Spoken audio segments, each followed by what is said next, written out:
honor and privilege, as it is every day, to have you, our international friends, gather around as we talk about our favorite things in the world, movies and movie news, TV and streaming and all that good stuff. Joining me in studio today, of course, is Jonathan Voico. Hello, everybody. Sorry for that. My thumb hit both of the buttons at the same time. Robert Meyer Burnett. We're going to the moon, baby. And most importantly, of course, you guys are here. Thank you so much for being here, making our little show part of your day. And here's how today's show is going to go. We're going to start off by talking about a couple of topics we got lined up for you guys. Then in the second part of the show is when we take your comments and questions. If you guys have a thought, theory, opinion, or a topic you'd like us to address, go ahead and fire it on into our show in one of two different ways. The first way, if you're not watching this show live, like maybe you're watching this show a little bit later in the day when we're not live, you can send in a question for our next episode at www.streamelements.com/JohnCampea/tip. Or if you are watching live, you can use the super chat feature in the live chat and send in a question there. And whichever way you send in a question, as long as we deem it appropriate to be addressed on the show, we will address it in the second part of the show. All right, guys. With that all down, let's get things started off here with this, shall we? Last night, I did something that I haven't done in quite a while. I went to a midnight screening. Ooh. Haven't done that in ages. And it's funny because they decided to do a midnight screening of the Mario Brothers movie. A lot of kids up at midnight, are there? It seems like an odd choice to do for a midnight Rocky screening. Horror. So I went to go get tickets for it initially. I'm like, cool, it's playing in the Dolby Prime. Gonna get myself it's sold out. The midnight was sold out. I'm like, oh, all right. Well, then there's the IMAX screen, and that was like 3/4 sold out. And then they had one in the AMC XL theater, their new premium large format that they have at AMC. And there were still a bunch of tickets in there. So, okay, bought a couple of tickets. Ann and I get, of course, the show time was 12:05, which, of course, in idiot AMC time means the movie doesn't actually start till 12:35. Did you get a Yoshi popcorn bucket? I did not. No, I did not. Okay. But they do look cute. They do look good. So Ann and I pull into the parking lot at about 12:28 a.m. And the parking lot is packed. We're like, what the hell? And we go into the theater and the lobby's full. And we go into our XL theater that when I bought the tickets, a lot of tickets left, almost completely full. Like a couple of the front rows didn't have anybody there, but almost completely full. It's like, okay. First, this movie's going to make a lot of money.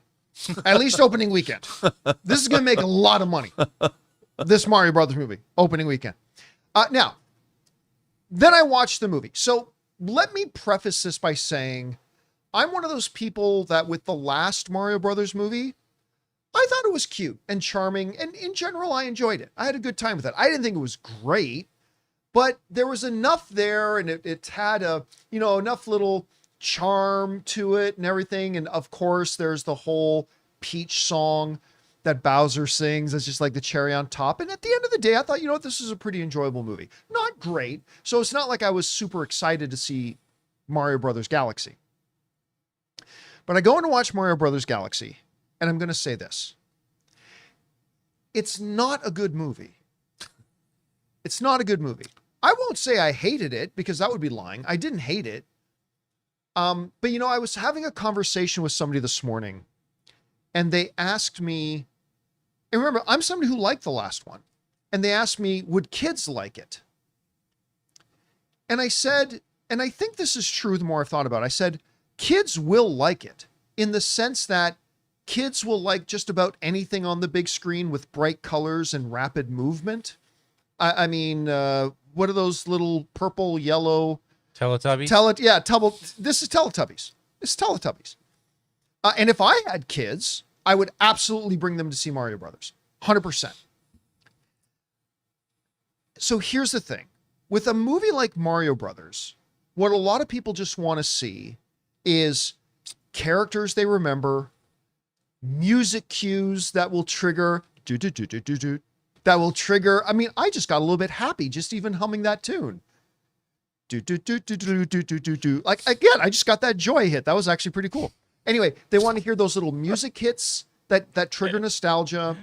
They want to hear sound effects That like, whoop, whoop, whoop. They want to hear the sound effects that gives them again the nostalgia hit.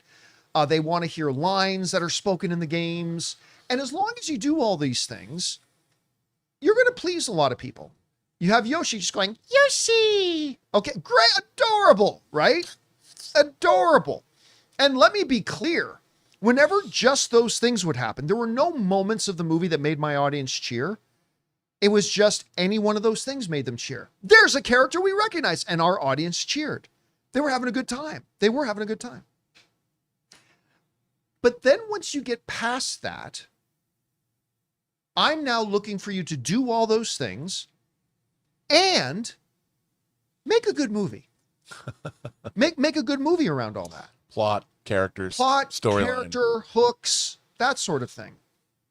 The first Mario Brothers movie was able to work a bit of that into the overall nostalgia fest, which is why I walked out having enjoyed myself. And by the way, as somebody who didn't like this movie, even I will tell you, there are certainly moments that put a big grin on my face. You can't watch this movie and not have a few moments where you, at least if you played any of the Nintendo systems growing up, that you didn't have at least somewhat of a grin on your face. But the movie itself, as a movie, it was completely nonsensical. Like you look at something like Lego Movie, they were able to do both. They created great nostalgia, cute little one hits, all this charming stuff. And they gave us really good characters we could get emotionally attached to, bigger themes, all this kind of stuff. So they did something that would appeal to all the kids. And they made it a good movie at the same time. And unfortunately, what Mario Brothers Galaxy is, it's really just a collection of random scenes just meant as trays to serve you those quick little music notes you'll remember, characters that will give you a nostalgia hit, action stuff. And for some people, that is going to be enough. It will. For some people, it will be enough. If you're somebody like me where you want that and you want a decent movie built around it, it's going to leave you a little bit wanting. And just as a comparison, like my wife, Anne, actually liked the first Mario Brothers movie more than I did. Like she really quite liked it, had a good time with it.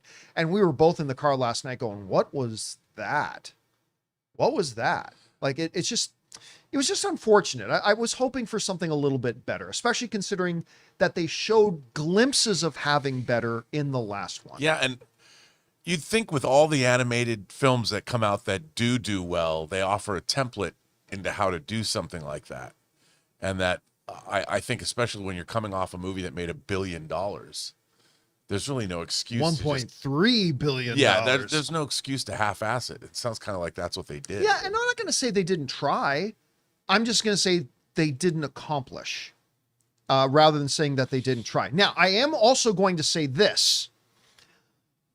I think hardcore Nintendo fans who are just going because it's Mario on the screen, I got to say, I think you're going to have fun. Because you're looking for something different than what you would normally look for in going to see a movie that you hopefully is a good movie. But there's enough of those nostalgia beats. There's enough of those quick cameos. There's enough of those music shots.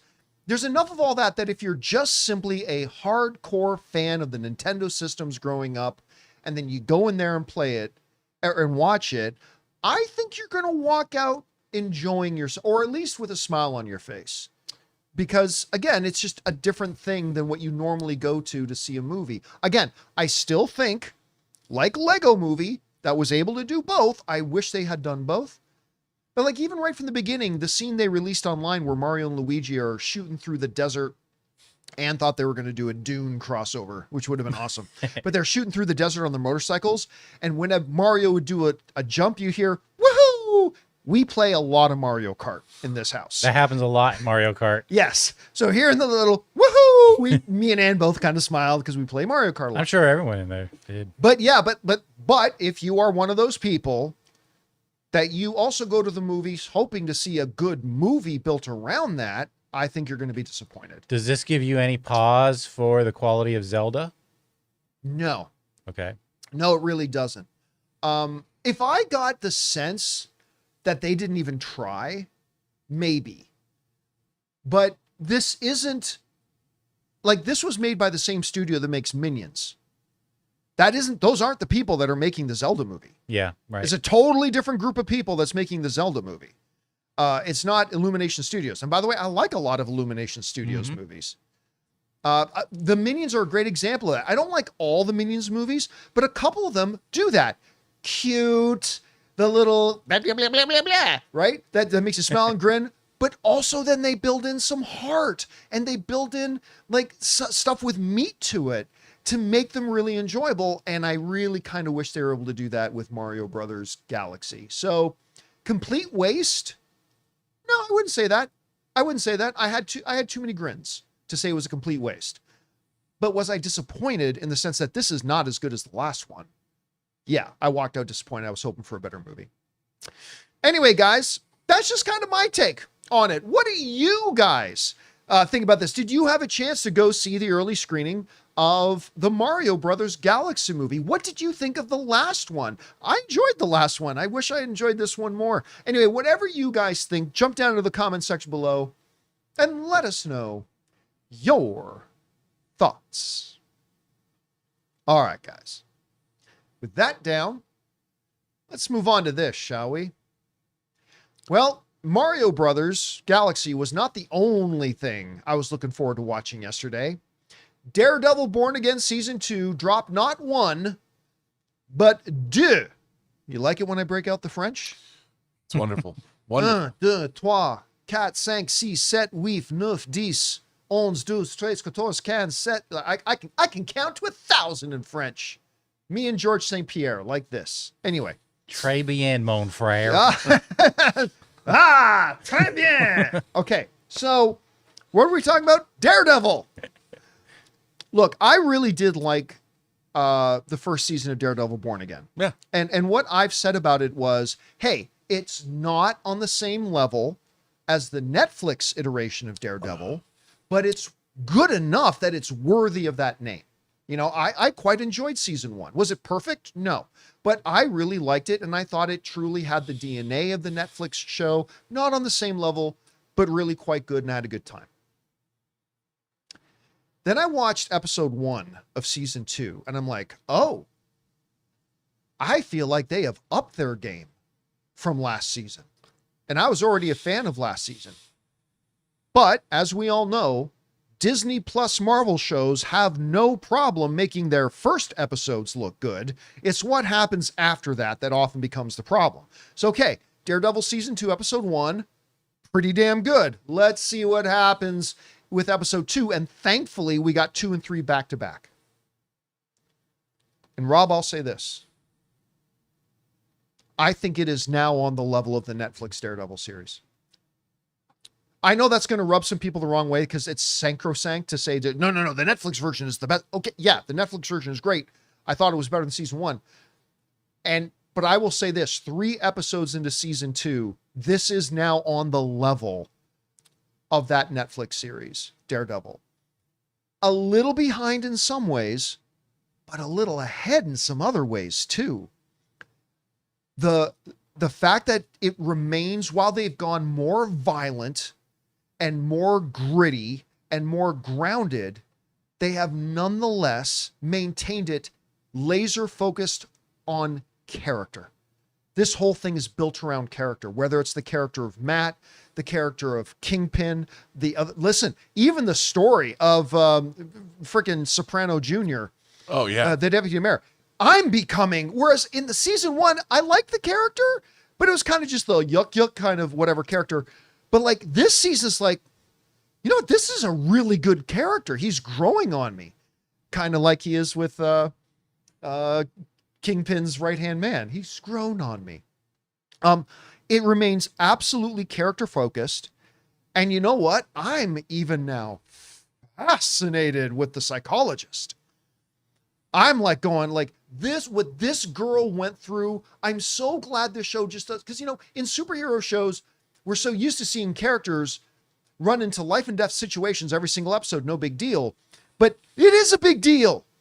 You go through something like what she went through in season 1 with Muse, that will wreck people.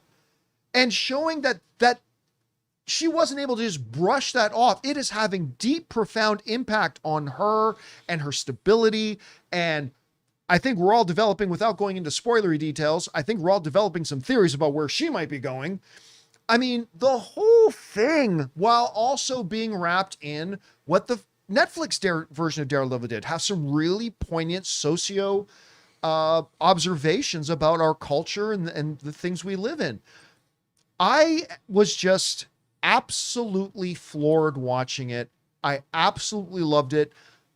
And you know what? I've talked to some people who have watched the whole season in the industry, and they keep telling me it only gets better. And I find that hard to believe, but if it's even remotely true that it only gets better from here, I'm pretty stoked. I'm pretty stoked. Anyway, Rob, you had a chance to watch the next 2 episodes of Daredevil season 2. What were your impressions? Oh, I felt the same way as you. What I really love about the story is it's a sprawling crime and corruption in the city story. And I love that. I mean, I'm a huge fan of that kind of crime fiction. I read a lot of it. And this is a really multifaceted story. Sure, you've got the conflict between Wilson Fisk and Matt Murdock at the center of this, Kingpin and Daredevil. But I mean, the twists and turns when he got on camera. Oh, I don't want to spoil anything. Can I just to your point, because you just raised a great point, talking about the comparison with Matt and Kingpin. I'm not giving any context or any plot details, but there's a scene in one of the episodes where the camera keeps cutting back and forth to Matt and Karen lovingly laying in bed together, and Kingpin and Vanessa lovingly laying in bed together, and the juxtaposition as the camera, it was brilliant. Yeah, I loved that. Anyway, sorry, please continue. No, and but this is storytelling. You know, I don't think of this as a superhero show. I mean, it's silly to say that because I've been reading Daredevil. Daredevil's one of my favorite Marvel characters. I'm a huge Daredevil fan, but this feels. Daredevil is as much a part of the story as everybody else. Like, all of these characters are surrounding and swirling around in this stew of what's happening in this narrative, and all of them are important. I mean, yeah, of course, Daredevil, Karen, and Kingpin, but it's so compelling. Like, I was so drawn in by these 2 episodes, and like more so than I like season 1. I thought season 1 was good, you know, but this, and I'll tell you something. This season would not be as good unless you had the runway that season 1 built. Oh yeah, it's built on the groundwork of the first season. Yeah, and they built this city. They did. I still think that this, you know, we heard that they were going to make. I think it was 18 episodes when they announced this, and I think that they've just done that. Like they had to go back and restructure it. But I think that this is because remember, originally when they announced it was going to be 18, it also wasn't going to be the Daredevil from the Netflix series. It was going to be a brand new Daredevil. And I think they realized that was a mistake. When they went back and revamped it. So what we're seeing is a 19 or an 18 episode season of television. They just split it in half because it all has been, and the lead up to it. I mean, when these 2 episodes, dude, I was riveted in the way that I'm seldom riveted these days with shows. This is top tier, not just top tier Marvel. This is top tier storytelling. I was blown away. And where it ended, I was like, my jaw was like, and I knew it was coming, but I was still, oh, wow. You know, what's going to happen next? You know what? Again, without going, I'm not going to give the details of it, but like, I was talking to a friend of mine last night, and we were talking about the ending of episode 3, right? But we were talking about 2 different things. Because when we were talking about the ending of episode 3, near the end, there's a big action sequence, big action set piece. No surprise, it's a Marvel show. And everybody's talking about that. And that's what my friend was talking about. I'm like, oh, no, that's not what I'm talking about. I'm talking about what happens after the combat scene. When Fisk does something that even Matt and Karen are shocked at. Yeah. And I'm like, oh my God. That's what I was talking about. Like, it's something that was talked about on last week's episode, but you don't think, oh, they did. Oh, they did. And it's like, there was something that kind of broke in me a little bit. Like I was horrified. And it's just, and you know what? Going back to the Hawkeye series, well, I thought it was fun. The swordsman character's lame. Right. Oh, not anymore. No. Now I'm like all in on this swordsman character. I like the swordsman. I'm on that. I'm on that train now. I'm totally on that train. I thought he was great. I thought it was really good. So again, Buck is great. Soprano Jr. is great. I've grown more interested in the therapist. I've always loved Vanessa. And of course, as always, you got Matt and Wilson at the heart of it. And I'm loving this show in a way I didn't like season 1. You know, I enjoyed season 1. I just never loved it on this level. And episode 2 ended, or episode 3, I should say, ended. And I'm like, damn it, I got to wait another week, which is both the great thing and the bane of week to week releases. But yeah, I had a blast with it. And anyway, guys, question is for you. Did you have a chance to watch Daredevil episodes 2 and 3? If so, what did you think? I am of the opinion myself, and you don't have to share it. It's totally cool. It's all subjective, but I'm kind of the opinion myself that I'm enjoying this season as much as I like the Netflix version of it. Yeah. Which I couldn't say about season 1, but I'll say it now. Let's see if it actually keeps it up for the rest of the series. Whatever you guys think, jump down to the comment section below and let us know your thoughts. All right, guys. With that down, you know what we haven't done in a little while? We haven't played ourselves a game of Overreaction. Here's how Overreaction works. It's really simple. We jumped on the YouTube channel. We asked you guys to submit your hottest of hot takes, and that Rob and I would adjudicate whether we think your hot take is an overreaction or not an overreaction. Jonathan's got a bunch of them pulled out over there. So Jonathan, what do we got up first? All right, Rob, starting with you as always. Is this an overreaction? We're here from Spacey Casey. Supergirl will outgrow Superman. Brand new day this summer, a la Wonder Woman beating Spider-Man in 2017. That's an overreaction. I would say no. There's no way that Supergirl is going to outgrow Spider-Man. Even there's a better chance that the sun will explode. So you're going to call it an overreaction? I'm calling it an overreaction. Yeah. Okay. First of all, Wonder Woman did not make more money than Spider-Man Homecoming. I know they both made over 800 million. Jonathan, you can fact check me on that. On it. But I'm pretty positive you are incorrect. I'm pretty positive that's 824 for Wonder Woman. Okay. And which one was it? Spider-Man Homecoming. I'm pretty sure it was like 870 or something. Yeah, here we go. It is 880. 880. Okay. So yeah. 881. Really. So first of all, Spider-Man made more money than Wonder Woman. Yeah. Okay. That being said, your question is an overreaction because it's preposterous. Look, I thought the Supergirl trailer was fantastic. Like I liked it a lot more than the first trailer. We explained all the reasons why I thought it was a really well put together trailer, emotional hooks, all gave us the general idea of the story. It was a great trailer. But folks, we are still in the early stages, the very early stages of James Gunn and Peter Safran trying to rebuild the reputation of the DC brand out of the ashes of the miserable failure that was the DCEU. And it's going to take time. And this is Supergirl. It's not even Superman. Not that, it's just the fact of the matter is Supergirl is a much less popular character than Superman. I expect Supergirl will do well, but to me, Supergirl doing well is 475, 500, hell, maybe $600 million. We'll see. That is Spider-Man's opening weekend. Not really, but I mean, right.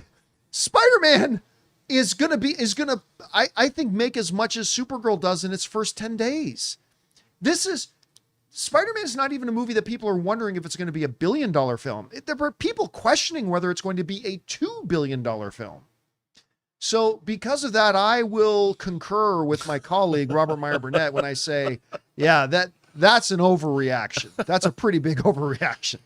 All right, what's next? All right. John, is this an overreaction? From Maxter, Dune 3 will cement the trilogy as the greatest sci-fi trilogy and a top 5 trilogy of all time. Not an overreaction. No.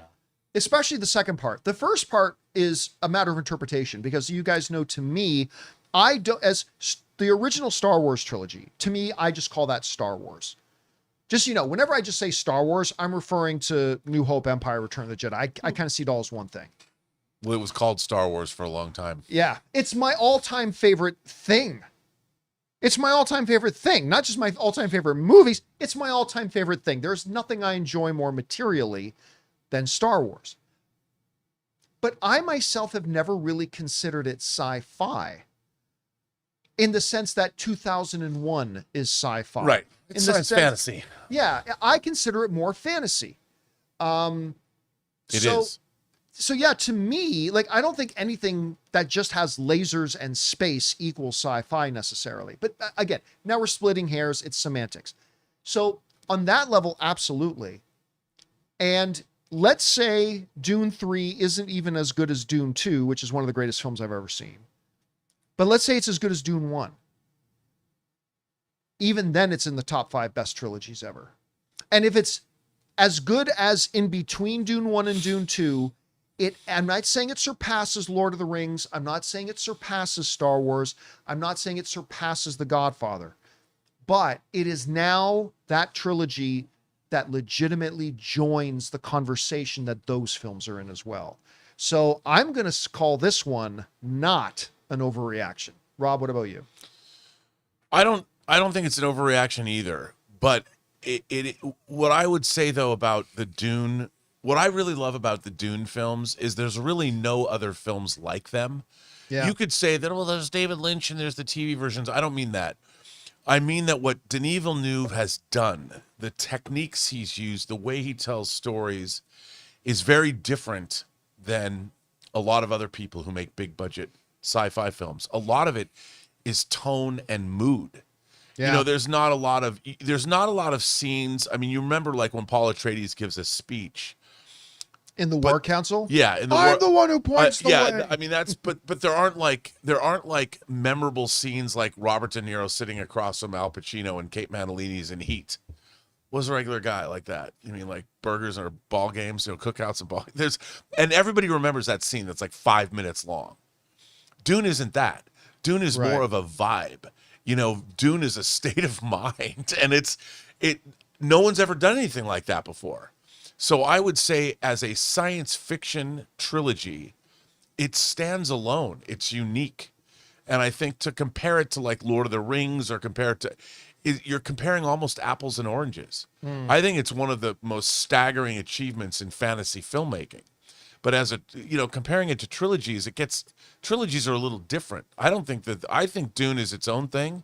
And I think it's one of the greatest things of its kind that's ever been done. But to answer the question, I don't think it's an overreaction to say that. All right. What's next? Okay, Robert. Is this an overreaction? We're going to hear from Amin. Masters of the Universe will make less than 40 million opening weekend. Aw. Huh. I can't say that is an overreaction. I can't say it. I think it's going to make a lot more money than that. But I'm not convinced. So I can't say it's an overreaction because I just don't know. I mean, I think there's a possibility it will make less than that. But I think it's going to make more, but there's a possibility unless people turn out, I don't know, but I think it's not an overreaction, but I want to say, how do I say this, John? I don't think it's going to make. You think it's feasible enough that you can't call it an overreaction? Yes, that's exactly right. That's exactly right. Yes, sir. Okay. I'll say this. 48 hours ago, I would have said this is not an overreaction. Because as much as we liked what we saw at CinemaCon last year, been very cognizant of the fact that a lot of this is got some big hurdles to jump over. A lot of people are looking at this movie kind of with a side eye and all that kind of stuff. And I would have said 48 hours ago that it's not an overreaction to say it's going to make under 40. But today, I'm going to say it is an overreaction. Because, Rob, while you and I did not like the trailer, we've been looking for, you and I, the funny thing is, you and I have been looking forward to this movie way longer and way more than anybody else out there. Yeah. But you and I didn't like the trailer that came out yesterday. Didn't hate it, but we didn't like the trailer. But almost everybody else did. Yeah. Like, which is confounding to me, but whatever. The reality is, a hell of a lot of people really did like that trailer. And that response to the trailer that bad trailer that everybody seems to be responding so positively to, because of that, now remember, he's not saying it's going to make over 100 million, but because of that, I think it will make over 40 million opening week. Yeah, I do too. And so again, if you'd asked me 48 hours ago, I would have said overreaction. Today, or I would have said, I would have said not an overreaction. But today I'm going to call it an overreaction because I firmly believe it will make over 40 million opening weekend. There's no tracking on it yet, right? No, I haven't seen any tracking on it yet. All right. All right, what's next? All right.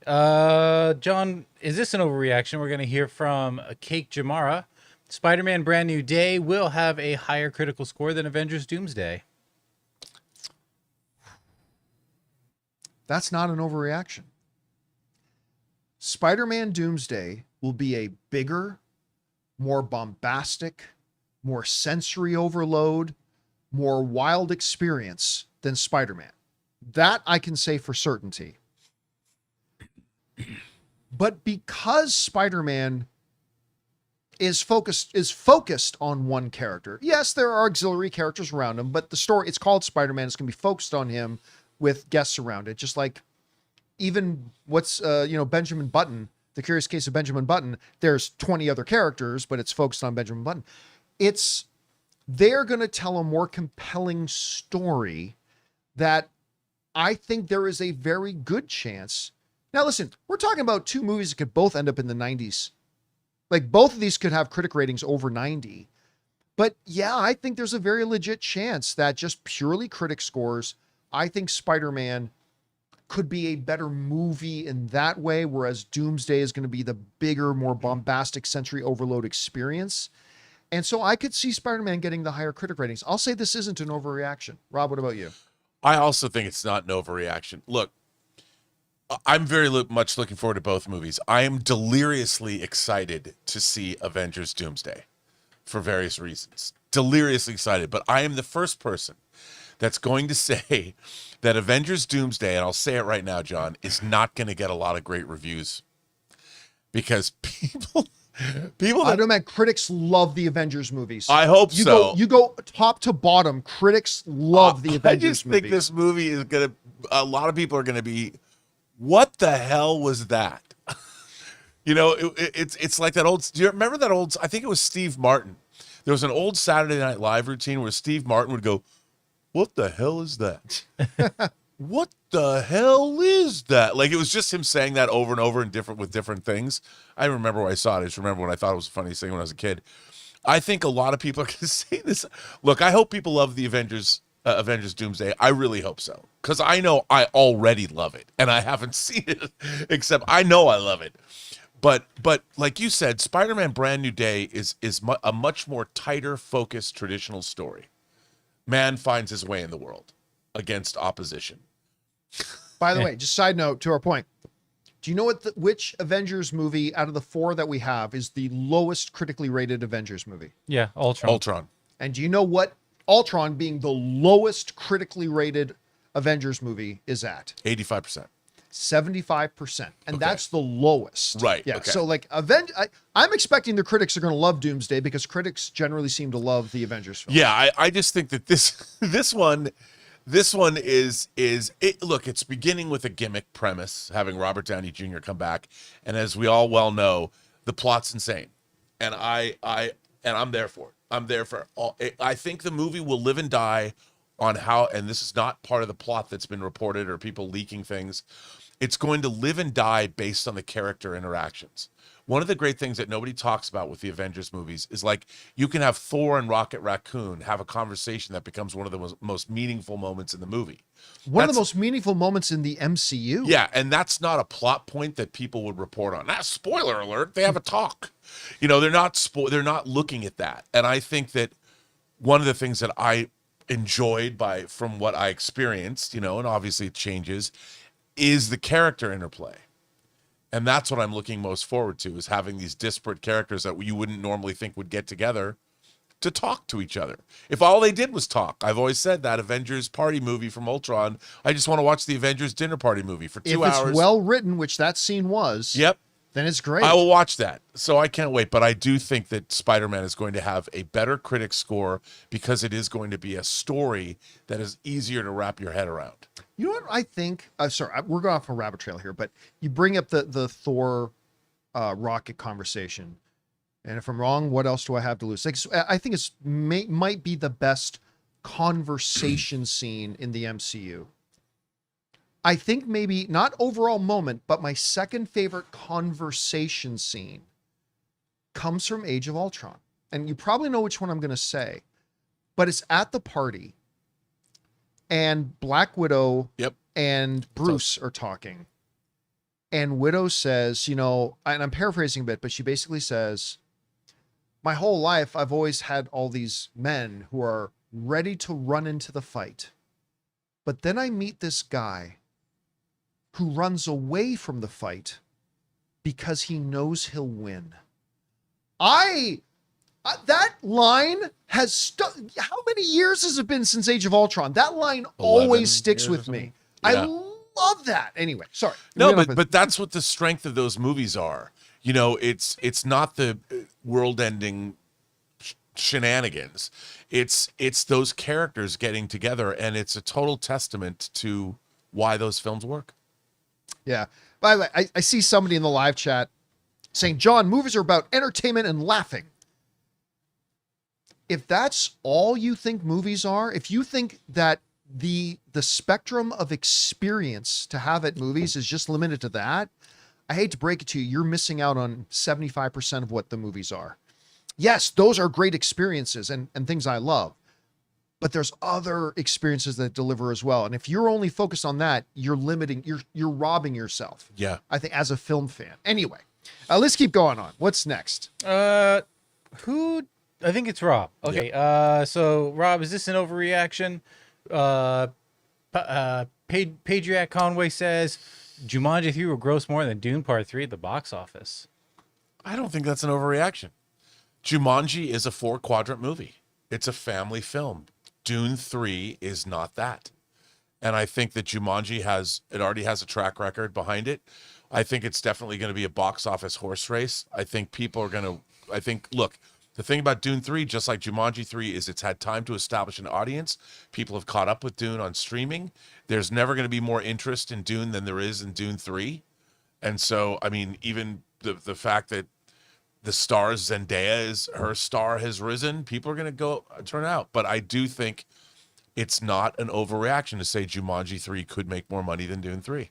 Yeah, I'm going to go with you on this, that it's not an overreaction with one asterisk. First of all, I'll say it's not an overreaction because both Jumanji movies have made more than both Dune movies. Right. The Jumanji movies have made over $1.6 billion collectively. The Dune films have made, I think, just over $1.1 billion collectively. So, I mean, just right there, the math is the math. And to Rob's very well stated point, Jumanji is a 4-quadrant, whole family, everybody can go. I personally really enjoyed the Jumanji movies. I like the first one with The Rock and Kevin Hart more than the second one, but I really am quite entertained by those movies. I like them a lot.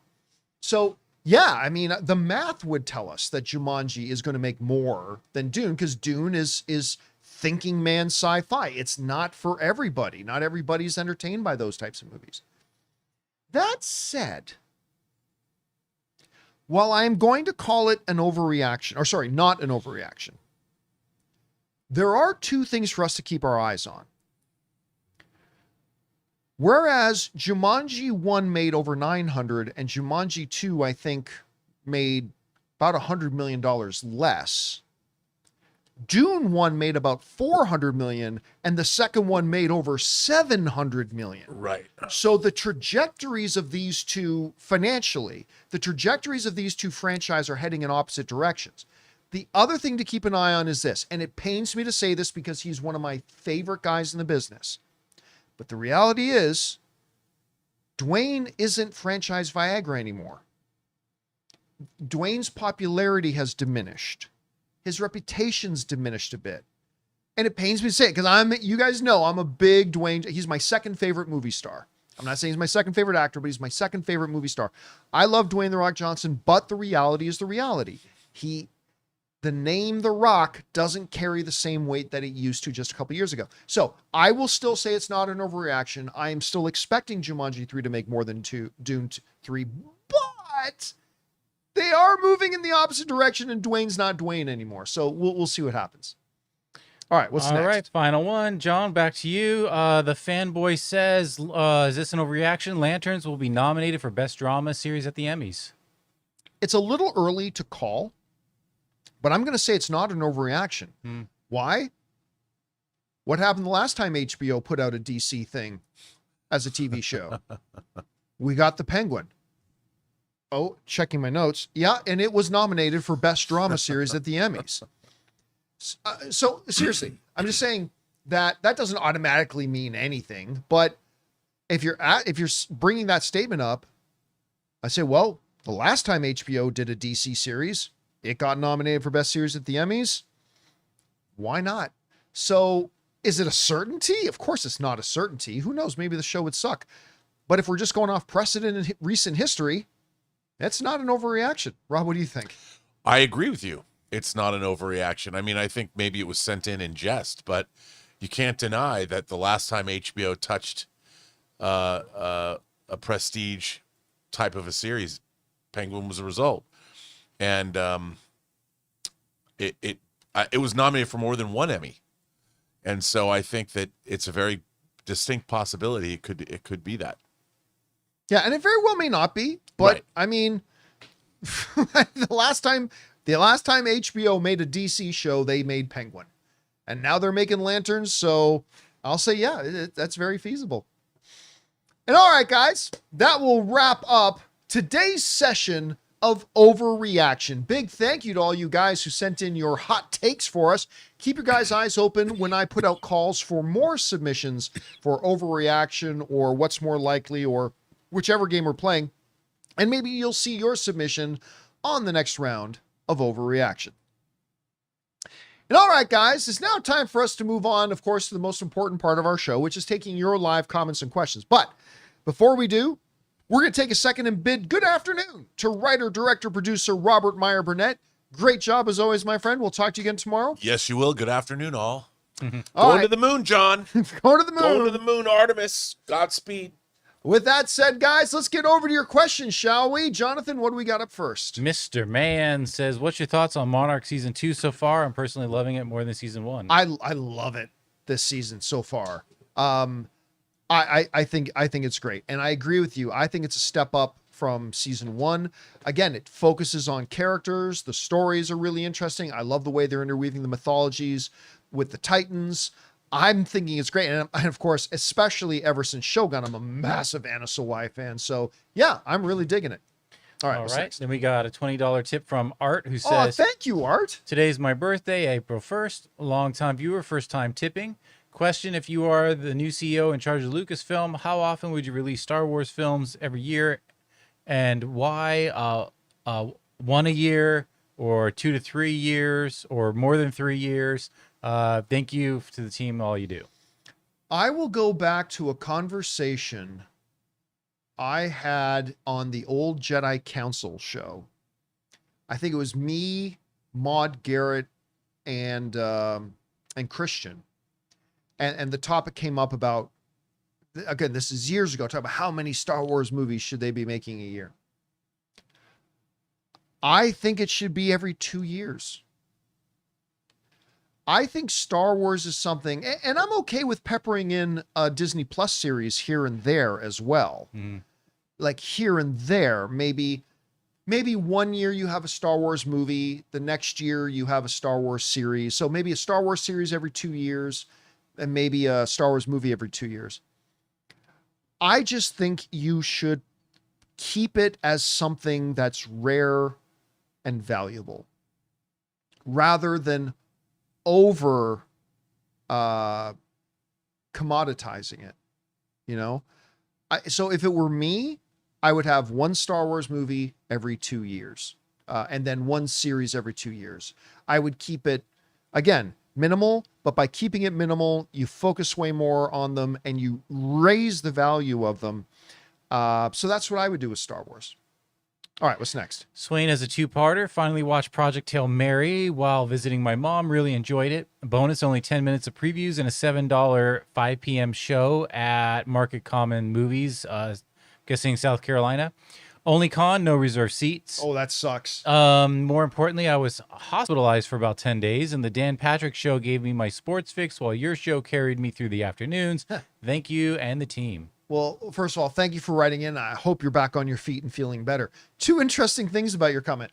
Number one, yeah, it was, well, today in the last couple of years, my number one crusade as a movie fan is to get movie theaters to stop disrespecting moviegoers' time by showing us 30 plus effing minutes of trailers.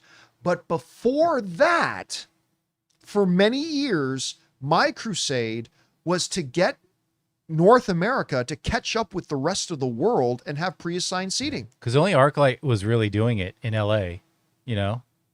Like some of you might be too young to remember, but it was the dark times where if you were going to opening night of an X-Men movie, you frickin' had to show up at theater and stand in line for like 2 hours.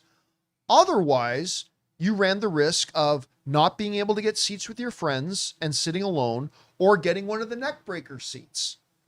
And you literally had to show up hours in advance. Or even if you didn't have to wait in line, but like it was like just like hey, we're just going out to the movies tonight. What movie? Oh, let's do this one. It's the right time. It was this big theater. You had to stand around and be like, oh, what about over there? Oh, someone just took those seats. Go over there, grab that. Or the worst. The worst. I've ended friendships over this. You know, hey, we're going to go to this. I'll just keep an X-Men movie, say. Okay, we're going to the 7 p.m. of this X-Men movie. And then like, just as they're letting in, one of my friends or two of my friends say, oh, we're running late. Save us seats. Fuck you. I hated being that guy where you had to go in there and you spread your jacket over a couple of seats. Meanwhile, these people who did bother to show up early enough saying, sorry, you can't have these seats because these ignorant, selfish assholes decided it was more important for them to get their Jamba Juice than show up on time when you did. And now I'm holding these. I hated that. The dirty looks people would give you, especially the poor bastards who had like a group of 5 running late because they were all coming in the same car. And you're sitting there by yourself like a dick with like 2 coats in your pants stretched out across 5 sets of seats. Sorry, these are taken. Oh, I would hate that. I've cut people out of my life for that. I saved 14 seats. Oh my God. There's 3 parts to this. I saved 14 seats Nope. at the Chinese theater. Oh my God. For Phantom Menace. Listen, that was a big one. The Phantom Menace was a big one. But for me, I'm like Tom Haverford in Parks and Rec. You and me, dunzo. So I hated that. I hated especially what was crazy was everywhere else in the world had pre-assigned seating forever. And it took us so long to get caught up for that. So that's the one thing. The second thing that's funny is you mentioned the Dan Patrick Show, right? Now, I know a lot of you guys who watch this show aren't also sports fans. I am. So if you are a sports fan, you know who Dan Patrick is. True story. Couple of years ago, just a couple of years. I'm not talking about 7, 8, 9 years ago. I'm just a couple of years ago. There was some discussion between my representation and the Dan Patrick Show representation about maybe me joining that network, the Dan Patrick Network, Yeah. as their MMA guy Oh, that's cool. and talking about, I remember that. yep, and Yeah. doing, yeah, because you're part of those discussions, and about me going over there and maybe doing a weekly show or a weekly segment, and working over there. Ultimately, not that it ever got to the point, I don't want to misrepresent it. It's not like it ever got to the point where they said, Campea, we need you to come over here. Right. Here's the offer. No. But before it ever got to that, I just kind of realized I don't have time for that. But I was really excited about it for a while. So it's just kind of funny that you mentioned the Dan Patrick Show. Anyway. All right, what's next? All right. Captain Deadpool says, "Hey, John, loving the content as always. Which upcoming movies are you looking forward to more? Masters of the Universe or Highlander?" Does anybody else in the live chat want to answer that question for me? I think it's pretty easy. Me personally, the Highlander reboot is going to be kick-ass. Keep up the good work. I think he agrees with you. Yeah, of course, because The Highlander is in my top 10 all-time favorite films. So it's easy. And now look, again, it's Travis Knight directing I may not have liked the last trailer, but it's Travis Knight directing The Masters of the Universe. So I am very intrigued to see it, and I loved what I saw at CinemaCon from it last year. But obviously it's Highlander for me. That is one of my top 10 all-time favorite films. I've been waiting for them to revisit this franchise for decades, so it's absolutely The Highlander. All right, what's next? Captain Deadpool's back says, "Saw someone yesterday mentioned the Rush comment and made me think of another question. I don't remember if you've mentioned or not, but are you a fan of Letterkenny Shoresy series? With that in mind, how about Jared Kiso as MCU Wolverine?" Yeah, Letterkenny's great, but I wouldn't go. No, I wouldn't pick for a couple of reasons. One, I think he's too old. I believe he's in his 40s now. But the second thing is, all I've really seen him in is Letterkenny and Shoresy. I haven't seen anything yet because he hasn't had the opportunity to show it yet. I'm not saying he's not capable. I'm just saying he hasn't been able to showcase it yet. I haven't seen anything that says he'd be a good Wolverine. Now, maybe if he had the opportunity to show in a different role that he has it, maybe I'd change my mind. But yeah, number one, I think he's too old. Number two, I don't think he's a good fit for it. But I love Letterkenny and Shoresy. All right, what's next? Joe Adonis says, "Hi, John. I don't want to enrage you even more, but Disney now requires a gold membership to purchase tickets for D23. I think, do you mean advanced tickets?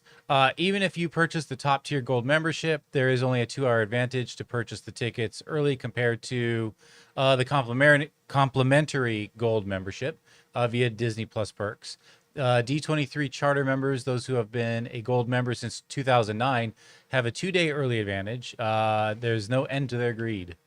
I'm torn, Joe Adonis, because on the one hand, I would ask, why would anybody go to D23? I'm so over Disney live events, Star Wars Celebration, D23. I don't know why anybody would go to these things, Well, to and be honest with you. like the most important part, they televise now. I mean, it's on YouTube. Yeah, so- the only thing I'd be interested in at those things are whatever the big presentations are, and they stream those. And I personally feel, this is just me, I think Disney is ass when it comes to running those live events. Haven't always been, but I think today they're complete, utter ass at running. So I would never go to them again.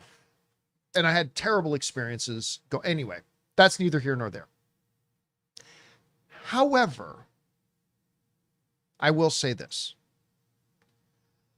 I really don't have a problem when any kind of organization comes up with perks for their most faithful, valuable, and long-term customers.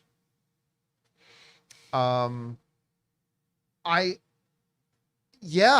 don't really have I don't think that's necessarily greed, although all corporations are greedy. 100% they are. Always trust in a corporation's greed. 100%. But, you know, I'm on the opposite end of that with a lot of other people I know, in that when I see, like, for instance, Jonathan, this is an example. Remember a while ago, there was this thing that AMC may start experimenting with. Oh, yeah. Letting A-list members for a period, a window of time, get the first choice of the more prime seats. again, to me, I don't necessarily think it's a negative thing to give your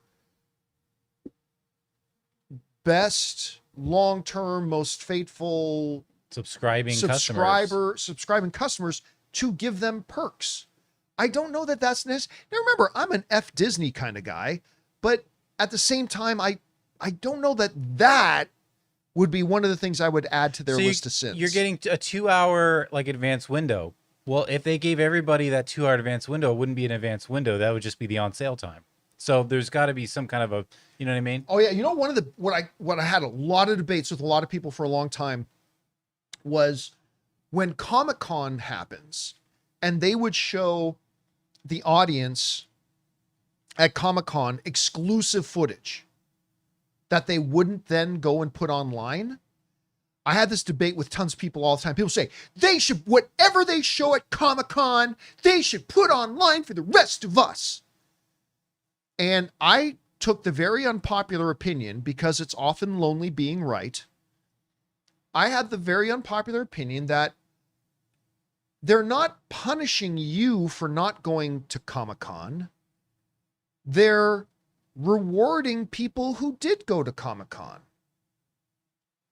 And it's not like they're keeping it from, because if Comic-Con wasn't happening, they wouldn't be releasing this trailer right now anyway. They just decided to show this hyper faithful, passionate group of fans something a little bit early. Them getting something early is not punishing you or punishing me. We're going to get the trailer and we're going to get the footage whenever they decide to put it out. But I had no problem that they would special treat or reward those people who did decide to go to Comic-Con with something a little special.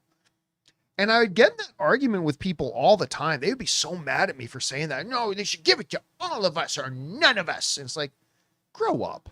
Just grow up a little bit. They're like, again, if you could make the argument to me that if Comic-Con wasn't happening, they would be releasing this footage worldwide right now, and they're just keeping it from you to show it to the people at Comic-Con, well, then you'd have an argument. But that's not the case. If Comic-Con wasn't happening and those people weren't there, they still wouldn't be releasing it online to everybody. So there are some people getting us extra little bonus treat, and then the rest of us wait a bit. Anyway, so yeah, that's just kind of how I feel about that. Okay, here's our last of the tips. Tristan just wanted to be gracious and say thank you for all the years of covering the entertainment news, as I've been following you since the Man of Steel days. Oh, thank you, man. I turned 30 today, and I'm off to go see They Will Kill You. Have a good time, man. If you are 30 He must have been like 15. Yeah, because how long ago did Man of Steel come out? Yeah, I got to look that up again. I still remember that night. I still remember being at the AMC Burbank 2013. So 2013, so we're talking 13 years ago. Yeah. So I still remember coming out of that screening with Schnepp and going into the little storage closet 16, and doing 17. our Man of Steel review, where most people found us for the first time. It's kind of crazy. Anyway, happy birthday, man, and thank you for sharing, dude. All right. Let's keep going here. What's in our super chat? All right. Now we're going to start with AL, who says, breaking news, Variety reported a sequel to Mystery Men with All right, so already I know this is bullshit. Yeah. But he calls it out. Wait, you're not believing me, are you? April Fools. Yeah, every morning, not every morning, most mornings, I'll put out a post on the community tab on the YouTube channel. And I ask people, hey guys, I'm in the last stages of putting the show notes together. Do you have any stories or topics you want to make sure that we're covering today? And most of the things that people write in, like people saying, talk about last night's Daredevil, we've already gotten the show notes. But sometimes people throw in some stuff that I didn't know about. And I had a couple of people write in, do a fake April Fool's story. And I said, I didn't mean to sound snarky. Maybe it came across snarky. I didn't mean it to. I'm like, I'm sorry. Is it 2004? I got over the fake news stories on April Fools years ago. I don't do them myself, but anyway, there's that. All right. What's next? We got Billy, the entertainment guy, seeing a few people mentioning the possibility of Heather Glenn becoming the new Muse. Is this possible? I don't think that's where they're going. Now, remember, like she is broken. She's obsessed with masked vigilantes, but she's been on one side of it. But I think this whole experience she had with Muse has shaken her. And while I think it's pushing her towards something, I don't know if becoming the new Muse is necessarily it, but we'll see. All right, what's next? King Daddy Goat says, love the season finale of Paradise, 10 out of 10.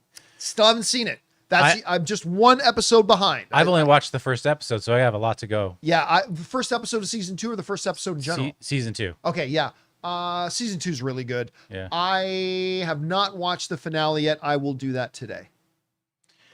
Team Caboozles, better creative duo, Russo brothers versus Lord and Miller. Lord and Miller.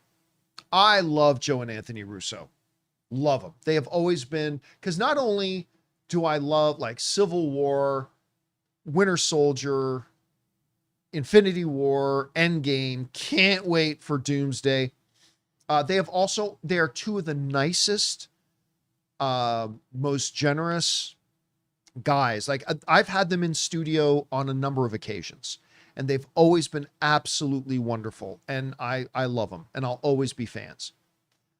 That said, just being honest, outside of Marvel and their collaborations with Kevin Feige, I'm just being honest because I can't be biased. I am a little bit biased because I think these guys are great, but I'm not a big fan of any of their stuff outside of Marvel. Yeah, outside of like Community. So yeah, I mean, obviously Community was Community, right? Yeah. But I mean, a lot of the stuff that they've done, I have not been a fan of. Whereas Lord and Miller have shown they can do a lot of different kind of stuff. Like they did, correct me if I'm wrong, but they did Rainy with a Chance of Meatballs, did they not? Oh, I'm gonna look that up. They did that, and they did Project Hail Mary. And if you just want to go pure straight up comedy, they did 21 Jump Street. Or Cloudy with a Chance of Meatballs. Cloudy with a Chance of Meatballs. Sorry, I said Rainy with a chance of Meatballs. So I'm just looking that up. I mean, they're the creative forces. They didn't direct it, but they're the creative forces behind the Spider-Verse films. They can do so much. So I love both of these duos. But with my feet to the fire, I'll say Lord and Miller. Now, who do I want directing the next Marvel film? The Russo brothers. Right. But overall, better creative duo, feet to the fire, I'll say Lord and Miller. All right, what's next? We got Greg Stealth Sinclair. Oh, one thing though, I got to say, you can bring this comment up. It's Late Night Alum. I think it's the second or third one up there. Or in here. Yeah, if you can bring it up on the screen there. Let's see. Anyway, they're saying Extraction and Everything Everywhere All at Once. Guys, be very, very clear about this. Joe and Anthony Russo had nothing to do with Everything Everywhere All at Once. They had nothing to do with it. But John, I saw their name on the producers lists. Yes. But they literally got offered the film and weren't interested in it.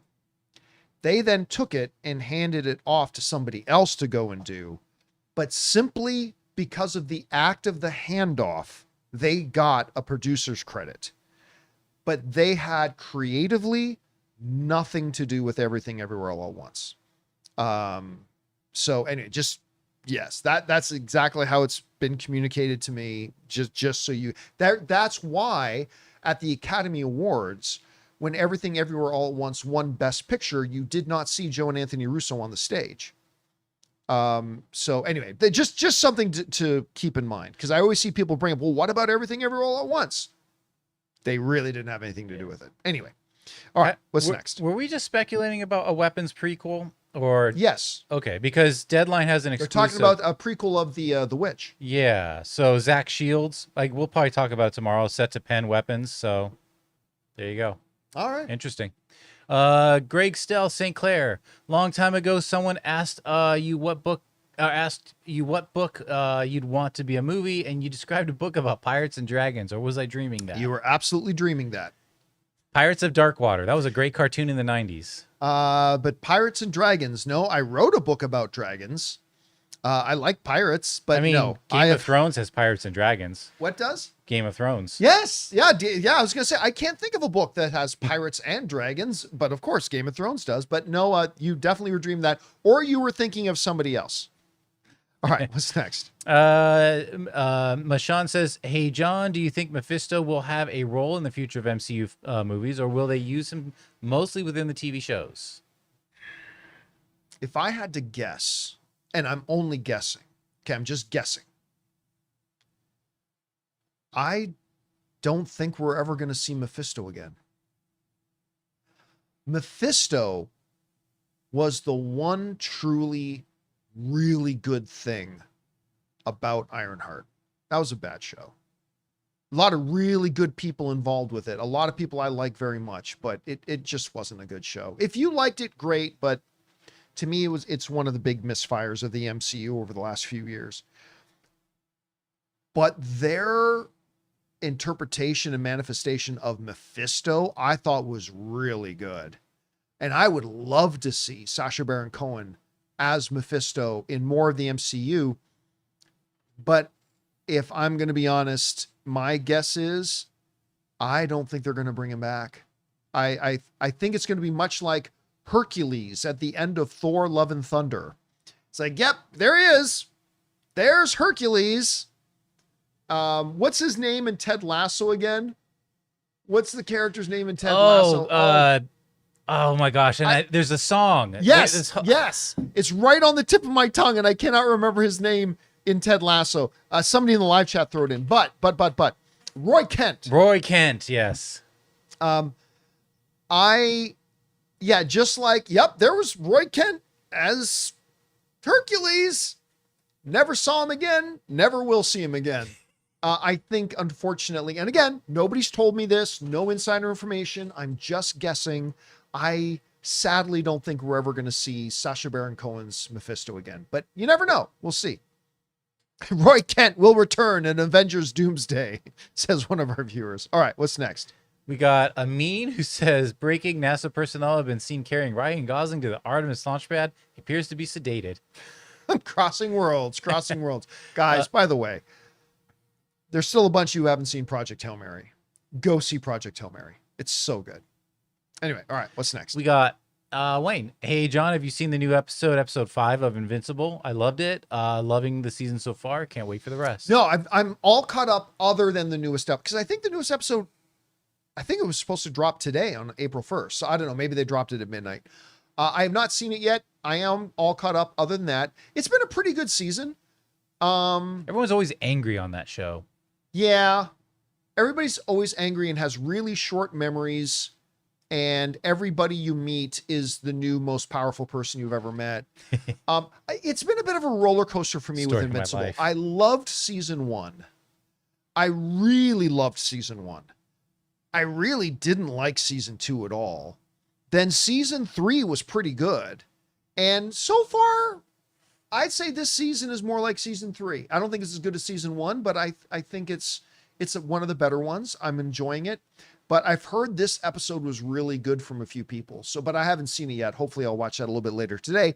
Like when I watched the season finale of Paradise. All right, what's next? Rich Reviews. I want to see the John Campea biopic directed by Richard Linklater, starring Ethan Hawke as Campea. You get handsome Hawke. To play Anne, we should get Katie Lung, Harry Potter Bridgerton season 4. Oh yeah, what's that? Who plays me? What's her character's name? Because she dated Harry Potter in the movie. Keep forgetting her name. Anyway, my life story would simply not be interesting enough. nothing interesting enough to do a biopic about me.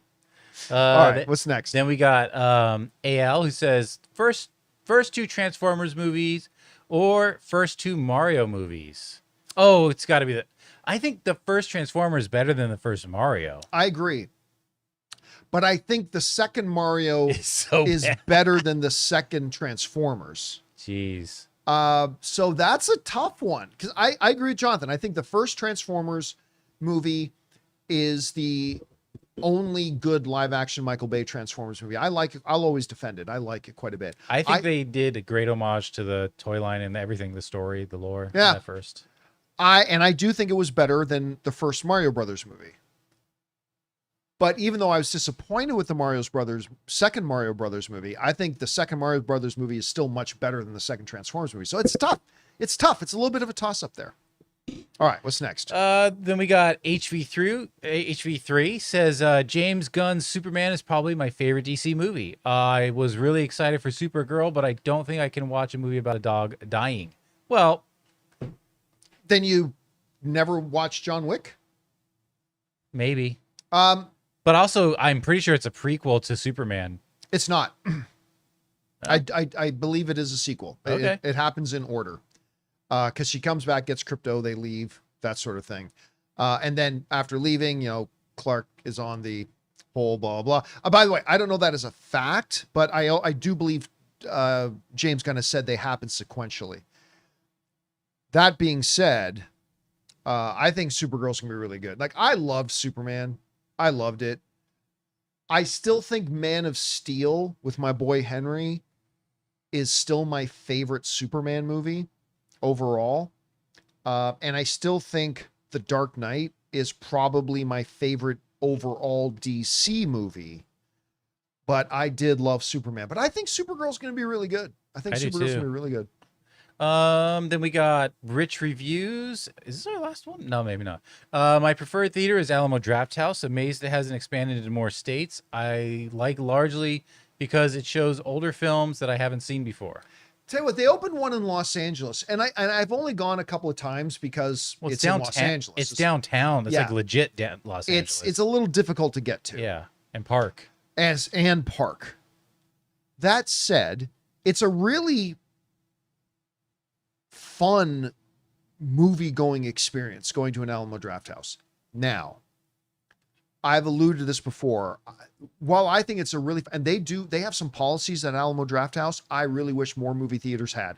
I love their zero tolerance policy of people pulling out their phones. They'll kick your ass out. They see you pulling out your phone, they will kick your ass out. Oh, roundhouse your ass. I love it. Little Will Ferrell for you. That said, I'm not a particular fan of the guy who owns it for my own reasons. I'm not a fan of the guy who owns it. And so you never hear me overly enthusiastic about Alamo Drafthouse. But that said, if I'm being objectively honest, they do create a really cool movie going experience.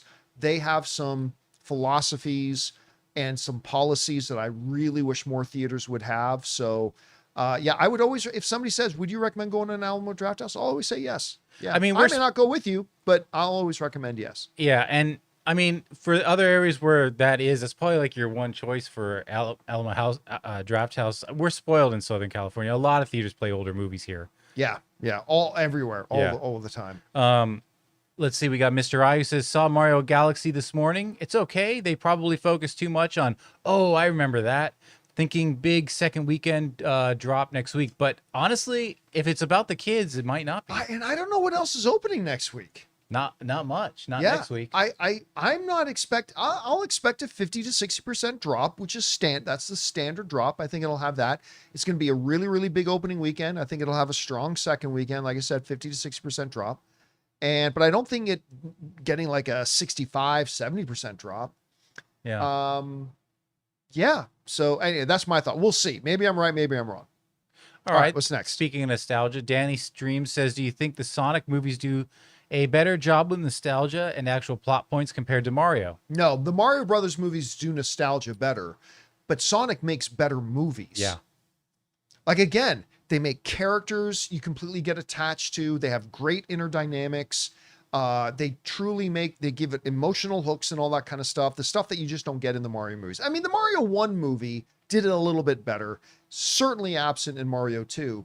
But I think if you're asking me which one does the nostalgia stuff better, definitely I think the Mario Brothers movies do nostalgia better. But I think the Sonic movies are overall better movies. So that's just me. All right, here's our final five. Mr. I did like seeing Super Mario Brothers 2 bosses in it. Mauser, Birdo, Wart, especially since Nintendo really hasn't used them since the game in 1988. And that's the thing. And I think a lot of people are like okay with just the nostalgia of it. Just go have a fun little like video game style movie that isn't huge on plot. I mean, that's it. Yeah. That's what the movie has going for it. The whole movie is one long procession of Nintendo fans sitting in the audience and then doing their Leonardo DiCaprio Once Upon a Time in Hollywood meme. I know that guy. I recognize that character. I remember fighting that guy in the game. That's the whole movie. That's all it's really got going for it. is that. But it does that well. And like I said, I think for the Nintendo fans in the audience who are just kind of looking for that brought to life on the screen, they definitely give you that. They just don't give you much more, unfortunately. All right, what's next? We got AS who says, hang on, let me shrink this down here. Sorry about that. Okay. AS says, would you go so far as to say that Daredevil Born Again is to the MCU what Andor is to Star Wars? No. I don't think, like, Andor is the best thing Star Wars has ever made outside of the original trilogy. Like, there's the original trilogy, Always, Forever, and Ever Amen. And then out of everything that's come out since the original trilogy, easily the best thing they've ever done is Andor. I'm not saying that remotely about this season of Daredevil. It's great, but I'm not going to say it's on the level, like, much better than everything else they've put out. But so no, I would not say it is Marvel's version of Andor. It's just a very, very good show that I'm really, really enjoying. All right, what's next? Animesh says, I loved all the episodes of Born Again Season 2, and every reviewer has said that Episode 4 is where it speeds up, which makes me overly enthusiastic on what's to come. So I guess that's the next episode. I've heard that too. I'm like, what do you mean? Like, pacing has not been a problem with the first 3 episodes. Hold on to your butts. At all. So a lot of people I've heard talk about Episode 4, and like people who've said they love the whole season have said to me Episode 4 and Episode 7. And I'm like, oh, okay, but I've already loved the first 3. What are they going to do in 4? I'm guessing Jessica Jones shows up. I don't know that for certain, but that's my guess. But I'm looking forward to finding out.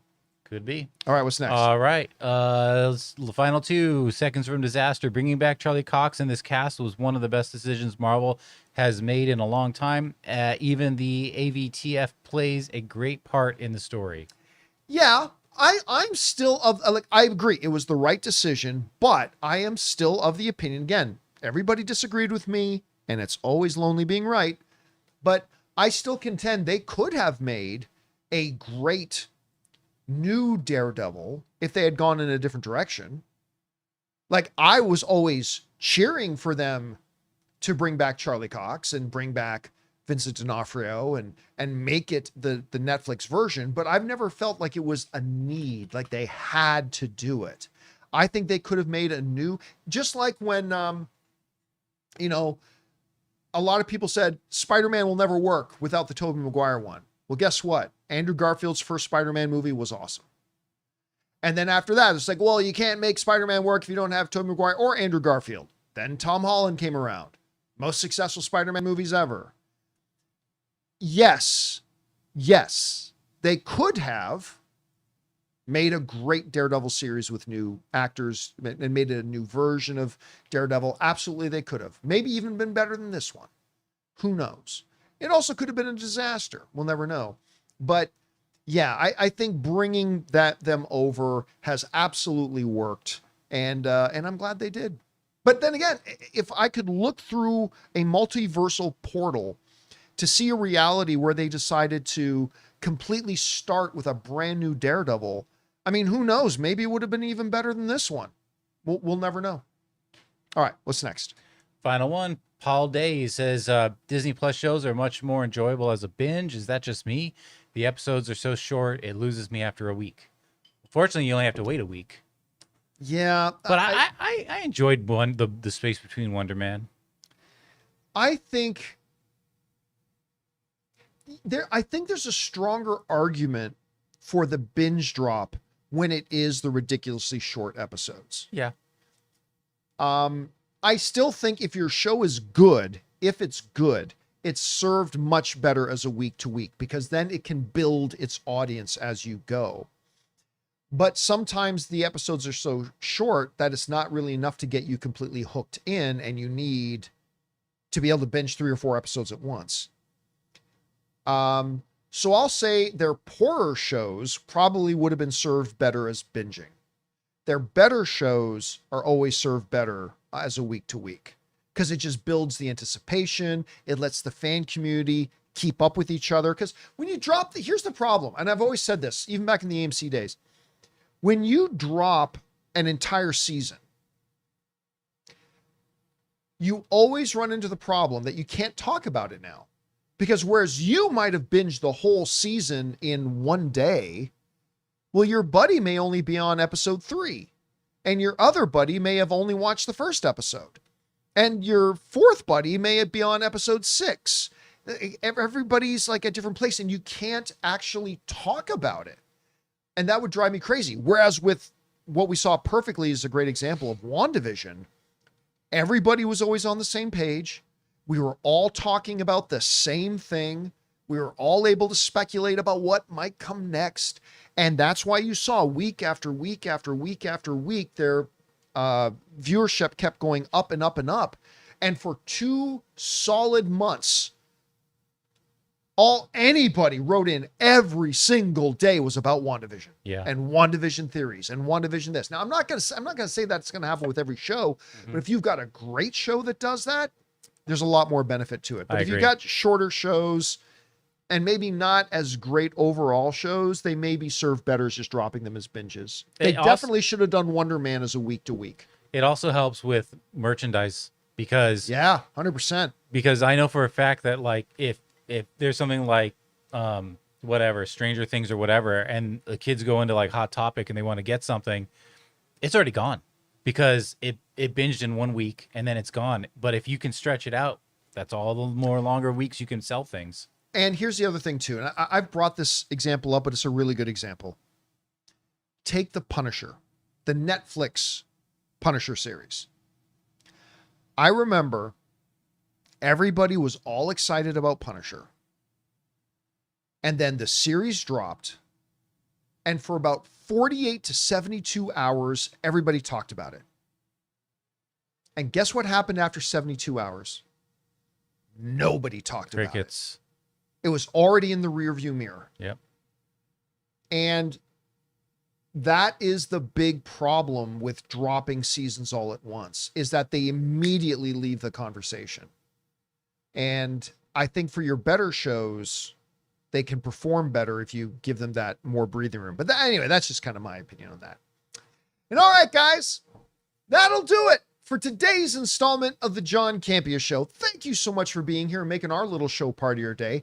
Big special thank you to all you guys who sent in questions. Number 1, because you gave us great fun things to talk about. But number 2, you supported this channel as you did it. And all of us involved with the show, thank you guys so very much for your support. Big thanks, of course, to Robert Meyer Burnett, our technical director, Jonathan Voico. See you guys later. My name is John Campea, and until next time, my friends, bye-bye.